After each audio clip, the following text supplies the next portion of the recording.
Hello to you. आज हम पढ़ेंगे नेक्स्ट टॉपिक है फ्रीक्वेंसी मॉड्यूलेशन एंड लैम्ब्डा के बारे में, एम्पलीट्यूड के बारे में।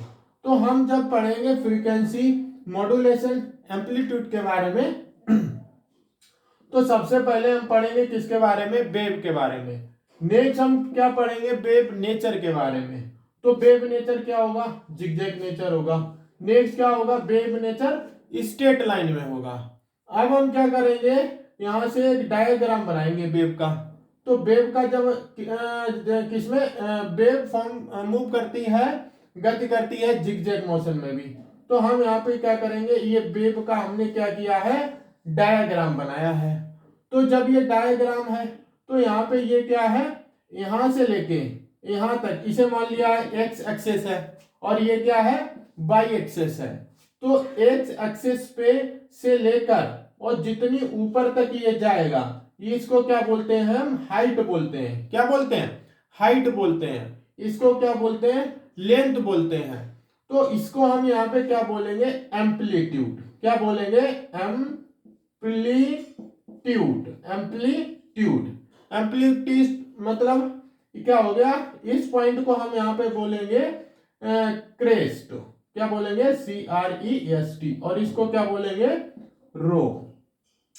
तो यहाँ पे क्या है, डिस्टेंस बिटवीन सॉरी, यहाँ पे हम क्या करेंगे, क्रेस्ट करेंगे ऊपर, क्रेस्ट। और ये क्या है, रो, ROW।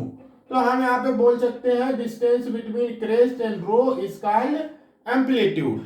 नेक्स्ट हम यहाँ पे सीखेंगे किसके बारे में, फ्रीक्वेंसी के बारे में। तो फ्रीक्वेंसी का मतलब ये हो गया है, यहां से लेके इस जगह से लेके यहां तक, कहां तक, यहां तक, ये क्या है, एक फ्रीक्वेंसी है। तो कहने का मतलब है, ये जो पैराबोला है, ये जो पैराबोला 1 2 3, तो इसकी फ्रीक्वेंसी क्या है, 3 है। बनिए बनिए बनिए, तो 1 2 एंड 3।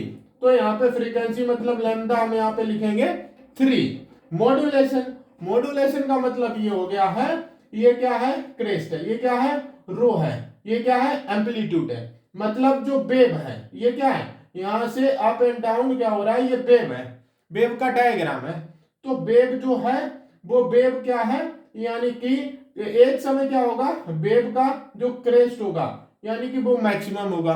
दूसरी साइड क्या होगा, जो रो है डाउन साइड, वो क्या होगा, मिनिमम होगा, फर्स्ट कंडीशन। दूसरा क्या होगा, यानी कि जो क्रेस्ट है वो मिनिमम हो सकता है और रो क्या है, मैक्सिमम हो सकता है, सेकेंड कंडीशन। तीसरी कंडीशन क्या है, जो क्रेस्ट है और जो रो है वो क्या है, इक्वल हो सकते हैं। तो ये क्या है, थर्ड कंडीशन है। तो ये जो 3 कंडीशन है, इनमें क्या होता है, चेंज होता है, रहता है। कभी फर्स्ट कंडीशन फॉलो होगी, कभी 2, कभी 3, कभी 3 2 1। तो इसी को हम क्या बोलते हैं, मॉड्यूलेशन। मॉड्यूलेशन को हम बोल सकते हैं चेंज। क्या बोल सकते हैं, चेंज।